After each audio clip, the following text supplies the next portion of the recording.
Today's a Saturday. I'm going to Data Day, Texas. There are a lot of amazing book authors there, including my favorite authors. So I'm super excited to go check it out.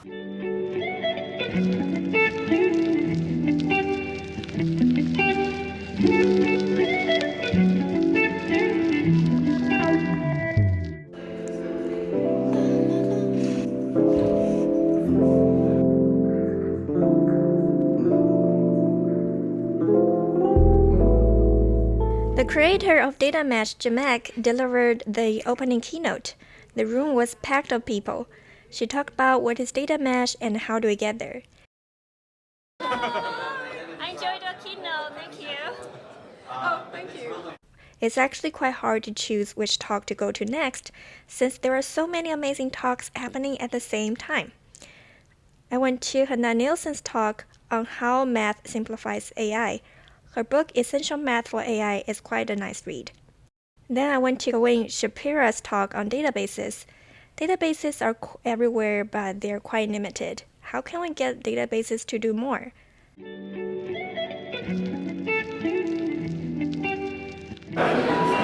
Hi. Hello. That's a microphone? Yes, it's a microphone. Hello, good to see you again. How are you? How are you? Are you having fun? I am. A lot of good talks. I love the talks here.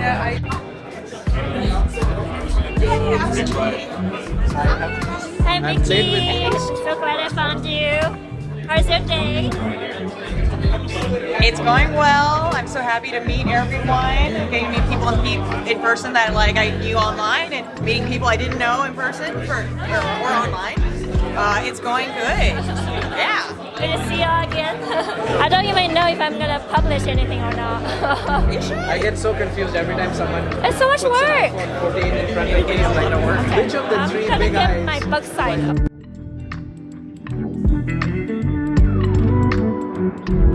Hey Joe, Hi, how you doing? could you tell us about your book?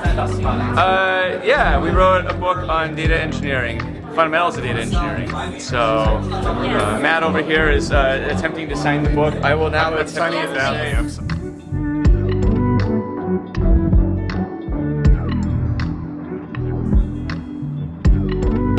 thank you so much. Of course. I am so happy. Hello. Hey, how are Good to you? see you again. It's good to see you. I was wondering if you could kindly sign your book for me. Oh yeah, for sure. Okay, let me get the book.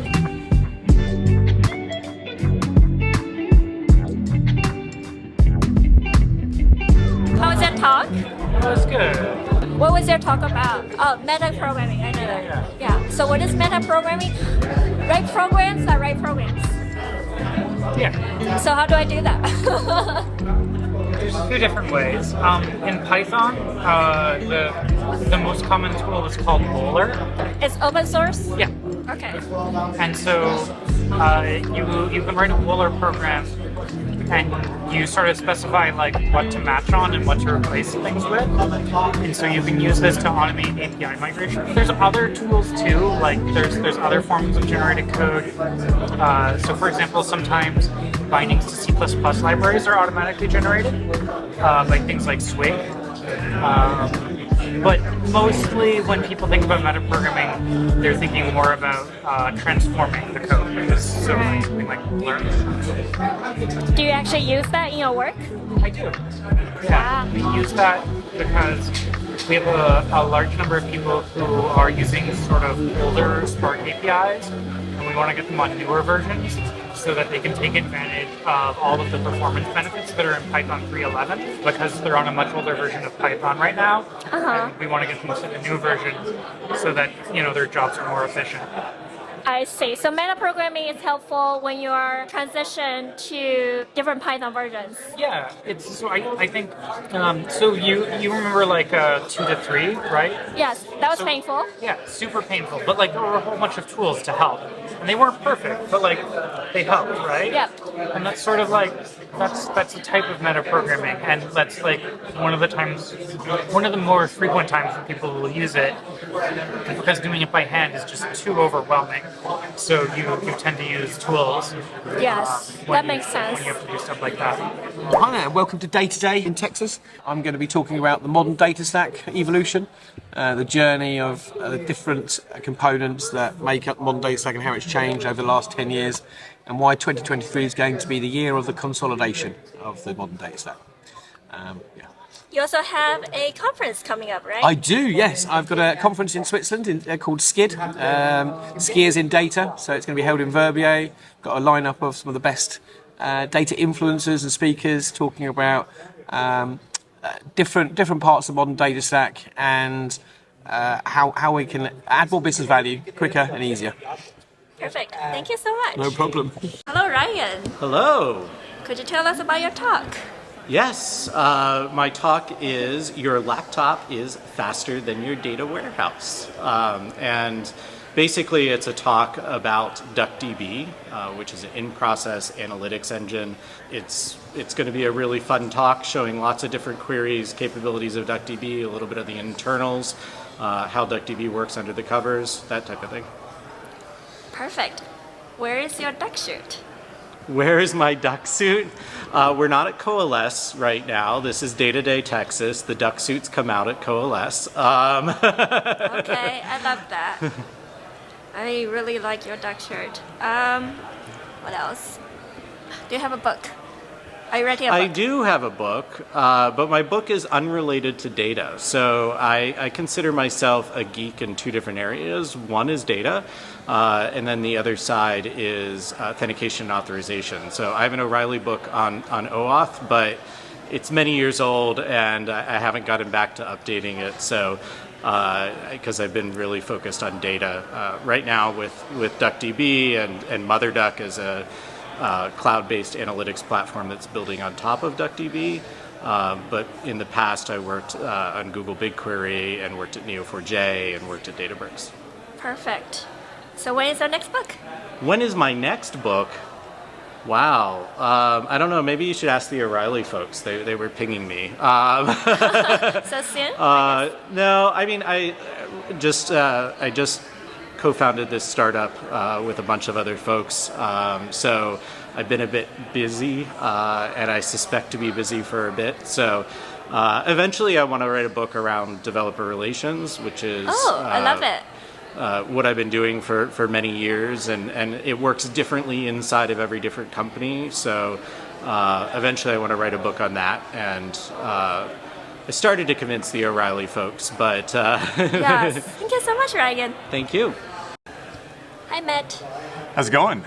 Good, how are you? Good. It was great to meet you officially at this conference, and thanks for hosting the reading group before as well, where we met the first time. Thank you so much. Could you tell us about your talk today? Yeah, so we're going to be talking about we're going to call it the state of data, basically, and it's actually mostly going to be more of a town hall, because there are so many amazing people here at this conference who've done all kinds of fantastic things. And so we kind of want to just discuss their opinions on where the industry is going right now, what the trends are, how data professionals should cope with, rapidly changing kind of chaotic economy that we're facing right now, and also how to think about training new data professionals, because I think that's a huge issue that we're all kind of facing. Like, how do you actually get people into this profession, and what's the process for doing that? Perfect. And thank you so much for signing the book for me. Yeah, of Could course. you tell us briefly about why should people read a book, especially data scientists? Yeah, I'll give you a little bit of context on this. I co-authored this book, Fundamentals of Data Engineering, with Joe Reese, and it's available from O'Reilly Media, and so you can buy it on Amazon or get a digital copy from O'Reilly's website. And our goal really was to kind of tie all the pieces together. So there are a lot of fantastic instruction manuals for different technologies you can use, but the problem is there's this huge proliferation of technologies. And so our goal was to kind of put those all into context and show people how to stitch them together. Certainly data engineers who are just entering the field or who are growing in their careers, but also data scientists. It's not intended to teach data scientists to be data engineers, but rather to help them to understand what the pieces are so they can be more effective in communicating with data engineers and kind of giving input into architectures to do their jobs. Awesome. Thank you so much. Of course. Thanks for the discussion. Hello, Andy. How are you? I'm good. Thanks a lot, Sophia. And you? Pretty good. You have given your talk already, right? I did. How was your talk? Cool, very cool. Actually, I love the energy in this event. So the type of question. So also the setup at the beginning, which was interesting. You have to do it all by yourself, which is great. So you put your microphone alone, thing in the pocket, you bring everything back up. It's cool. So yeah. What was your talk about? my talk was about automating the data monitoring, right? And how this automation of data monitoring can lead to a data observability thinking, right? So yeah, that was my talk. Which tool were you using? Which tool? Which tool am I using for what? Data monitoring. Data monitoring. So I'm using my platform, right? The Kensu platform, and the way it works is that the platform is decoupled in two things. There is the agents. And the agents are these kind of instrumentation of the data tools themselves. Think about Fivetran, Spark, whatever. The agents are generating information to the Kensu platform, which is the second component, where the monitoring and observability is applied. Awesome. Do you have a book? I will have a book. Now I'm writing of this Fundamentals of Data Observability book at O'Reilly. Yes. Currently trying to finish the 5th chapter, so still 2 to go afterwards, and then hopefully by September it will be on the shelves. This September. September, yeah. September. Amazing. Looking forward to reading a book. Yeah, thanks. Thank Me you too. so much, Andy. Thanks a lot, you. Sophia. Hey, Andy. Yeah, Do you like to follow me on my YouTube? that's what I'm trying to do now. So let's really? find you. So Okay, yes. Fia and then Y-A-N-G. Y-A-N G. G. Y. Y, not W. Oh, Y. Oh, sorry. Y and G. Yes. That's it. Yes. Anaconda. Is that you? There you go. Either way works. There you Yep, go. And then that's me. subscribe. There you go. That's me, right there. Just search Sophia Yang and you will see me on YouTube. Okay. I interview book So, authors. So I'm going to watch this now. So when you have your new book, I want to interview you Cool. for a new book. Awesome. Yes. You want to get lunch? Yes, let's go. Let's go get lunch. Okay, I guess we're getting lunch. Yeah, so that's... Did you like the event so far? I love it.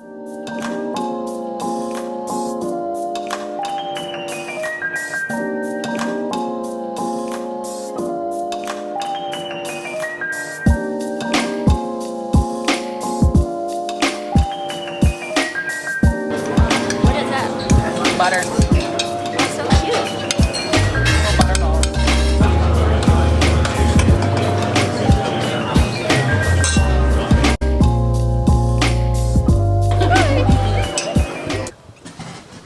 Hello. So many books. Oh my god, look. I know. So many books. colors. Where is yours? Not printed yet. Oh, It's still in pro. It's coming. It's coming. Okay, There okay. are 2 coming actually. okay. Looking forward to reading it. Yeah, that's actually like the line I'm up with the shown in the front. Looks good. This is John. You're the director of content That's right. at O'Reilly. Yeah, excited to be here. Nice to meet you. Our animal books, and then we'll have reports. Wow, look at how pretty this is. This is Michelle, content strategist, Senior acquisitions manager, yes. acquisition manager. Acquisitions manager. Nice. How do you acquire your book? I have a concept. In different ways, but we basically look for thought leaders in the field, and we look for people who specialize in a certain area and are interested in publishing. I cover mainly data analytics. Nice. So whoever wants to write a book, contact you. Yes, please. Hi, Joe. How Hello. are you doing? Good, how are you? Are you enjoying the conference so far? Yeah, it's a lot of fun. I love your shirt. Thank you. That's funny. It's a bit of a troll, yeah. So could you tell us about your talk this afternoon? Well, I think you're gonna have to stay tuned, but the depending who shows up, we might give a talk about fundamentals of data engineering, or if people are lingering around for happy hour, we're gonna turn it into a town hall. So I don't know which talk we're giving yet. I think we're pretty flexible, but it's gonna be fun either way. That's amazing. You have 2 versions of the talk. Yeah, 2.5 actually. Yeah, 2.5. Oh my god. we're pros. Amazing. Yeah. So And always be prepared. next question. Could you tell us about your book and why should data scientists read it? Yeah, so Fundamentals of Data Engineering is a book written by two recovering data scientists, that's Matt and me. We wrote the book in large part to, I would say, help people really fill in the gaps of foundational knowledge of data engineering. So if that's something that interests you, then you should read the book. Thank you so much, Joe. Thank you very much. I appreciate your time. Of course. Could you tell us a little bit about your book and your talk today?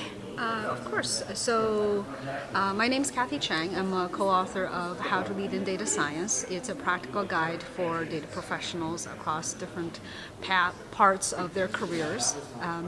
And today we're doing two talks. We just did one on 10 mistakes to avoid for the data professionals or data scientists.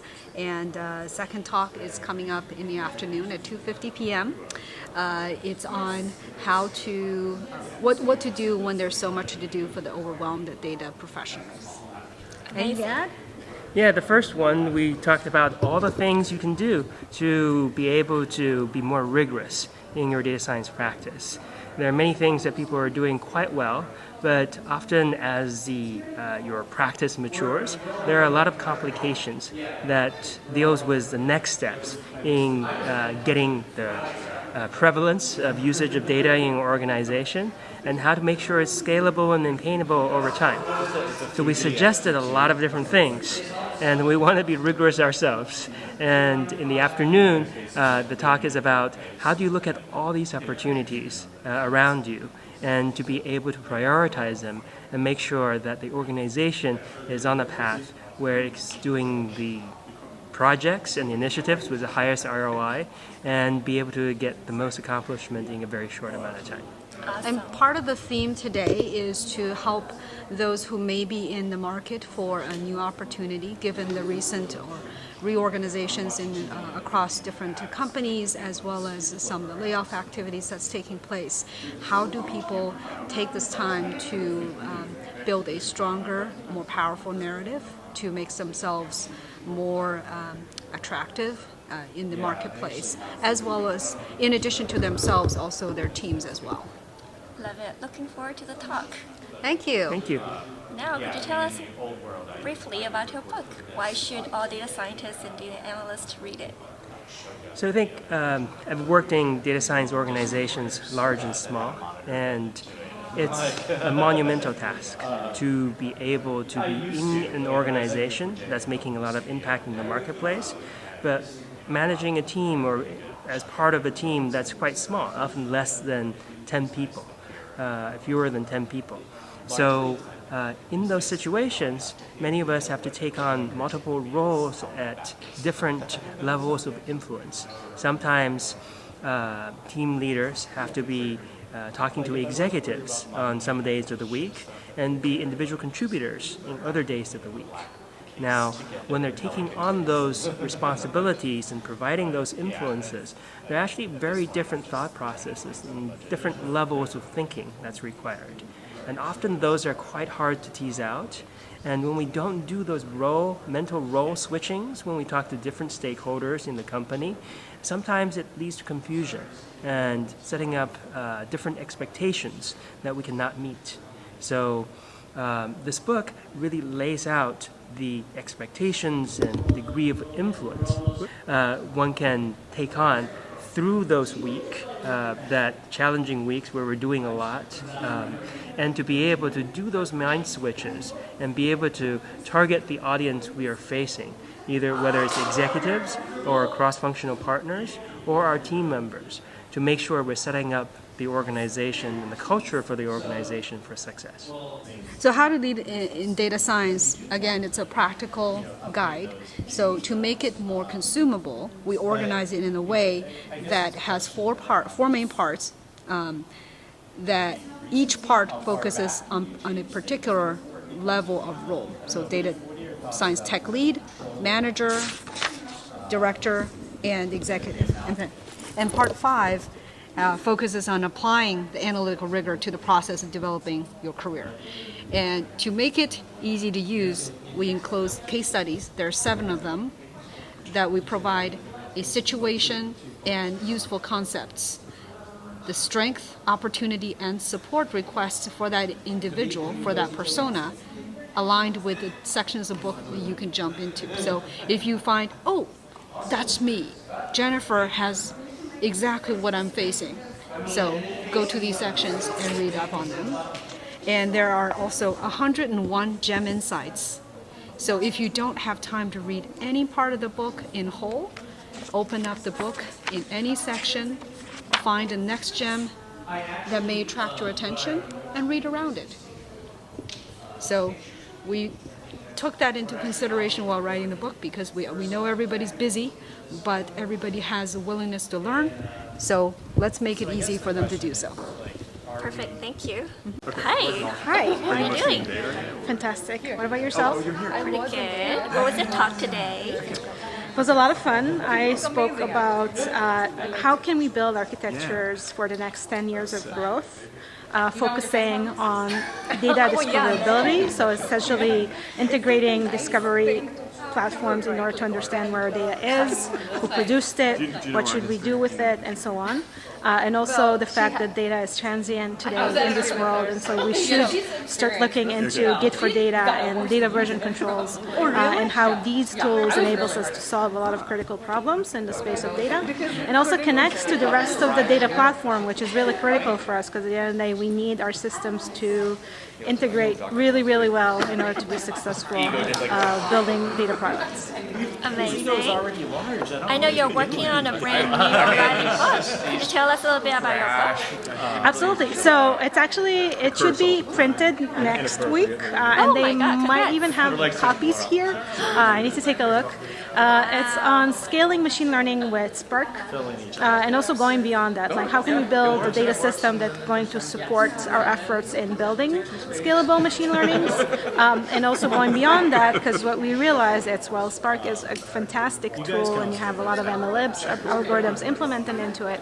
You also probably need to leverage other tools for deep learning, such as PyTorch, TensorFlow, and so on. And so, understanding how the distributed workload works there is really critical for us as we build those systems. And lastly, deployment, like what are the different deployment patterns for machine learning, observation, data drift, model drift. Oh, wow. That's a lot of content. Yeah, all this good stuff. Look forward to reading it. Thank you so much. Appreciate it. Thank you for your time. Hello, Chad. How are you doing? Doing well. So you just had your talk today. What was your talk about? So we talked about data contracts, accountable data quality, how you implement data contracts, what they are, the value, the problems they solve. So for people who have never heard of data contract, what is data contract? So a data contract is an agreement between a data producer and a data consumer, where a data producer is someone that owns a database or some other upstream data source, and a data consumer is someone downstream that uses the data to do something interesting in machine learning or analytics or whatever it might be. And the contract is that agreement that is enforced programmatically. So it's a way of moving data quality from the right on the consumer ownership side to the left, to the producer ownership side. Where can people learn more? So you can learn more on my Substack, which is data products, just dataproducts.substack, or my Slack channel, dataquality.camp/Slack. We talk about data contracts all the time. Or you can follow up with me on LinkedIn. I do a lot of writing there pretty much every day. Perfect. I just joined your Slack this week. Okay, thank you for joining. That's excellent. So are you planning on writing a book? Maybe. Or start a new company? Maybe. I haven't put pen to paper yet, but I think that there is a lot of opportunity to do that. So just trying to find the best way to do it and take my time. Nice. Looking forward to that. Thank you. Thank you, Chad. Okay. This is Patrick. Yeah. He wrote the book Managing on Kubernetes. Amazingly, it's only that much information. Oh, wow. Because Kubernetes is so easy. No, it's not. All right. Nice. Signature on the book. This is now worth 3 or 4 more cents. I thought you were gonna say $3 more million. So it's funny, you have the error books. The what? What? Oh, the books that have an error in it. Yeah, there was That's an I funny. missing in the native. I'm gonna circle it so whoever gets this is like. They know that you know. Right? Well, it's funny. I got an email from Jill, and she's like, "There's been an error," and I'm like, "Oh my God, what's happening?" And she's like, "There was an error in the printing." And I'm like, what? You know, and they just printed a bunch of these Course, books. it's right in the We're front of very the book, mortified, too. and all this stuff. Like, what was it? We forgot an I. Oh That wow. doesn't seem so bad. Now it's a collector's edition. That's right. That's right. But that's on the first page. It's on the first page, and then I thought it was like on the cover, like if you had no I in there. Oh, that would be hilarious. Yeah, but that would have made it more interesting, right? Yeah. But I figure with Kubernetes, a couple of errors, we could just absorb it. It's a It's feature. kind of the theme of the book. Go with the flow. Yeah. Fault tolerant. Yeah, there you go. Yeah, exactly. But yes. Yeah. Do you want me to sign all of these? Sure. If you want, you can sign any number of them that you wish. I'll sign them all. Could you sign one for me? Sure. Sophia. Sophia. Absolutely. It's a showcase. You got SOPH? Yeah, Sophia. Here's an O'Reilly pen too. Right, just let all the people know that we got things set up. See the other body. Are we listening? Yay, thank you so much. You're welcome. Someone is doing an interview. That's it. Done. I'll grab those mics. Hi, Sean. Hi. Yeah, my name is Sean Robinson. I'm the lead data scientist at Graphable. Well, I specialize in all things graph machine learning and graph analytics. So today I'm giving a talk on introduction to graph data science for Python developers. I'm super excited to be here. What kind of tools are you using? A lot of Python. So integrating Python with all kinds of other libraries. So deep graph library, Stellar Graph, as well as graph database library. So integrating things with graph data science with Neo4j or Tiger Graph and things like that. Awesome. Thank you so much. Thanks. I went to several great talks in the afternoon. I really like Wei Dong Yang's talk on artistic processing, the untapping power of data visualization, where he combined data with arts. So many inspiring visual representations of data. Ryan Boyd talked about DuckDB. They believe that big data is dead because of the definition of big data has changed over the past years. And people actually don't use big data. Most queries query small sizes of data. And finally, Joe and Matt's closing keynote is amazing. It's a town hall where people discuss the data profession, training and education, and more.